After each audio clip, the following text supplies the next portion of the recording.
Alhamdulillah dah selesai semalam proses ijab dan kabul antara pasangan Elmilud dan Afifah Faza. Adik saya tuan-puan kahwin dengan Mat Saleh daripada Switzerland. Alhamdulillah jodoh mereka orang jauh tuan-puan.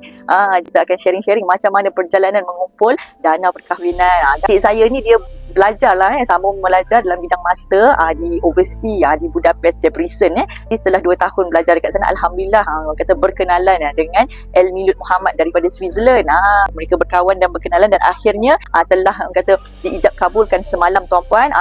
Jadi dalam persiapan mereka itu, mereka adalah student tuan-puan. Jadi kalau ikutkan kita faham lah kan, student walaupun student master di overseas pun tetap juga ada kata kena kumpul duit kan. Nak kahwin ni bukan terus boleh kahwin tuan-puan sebab kena kumpul dana. Jadi sama-sama tuan-puan stay dengan saya untuk saya ceritakan macam mana perjalanan adik saya mengumpul dana perkahwinan, yang mana ini hanya kenduri nikah saja belanja hampir RM15,000 dan dengan bermas kahwin kan 5 dinar emas public gold.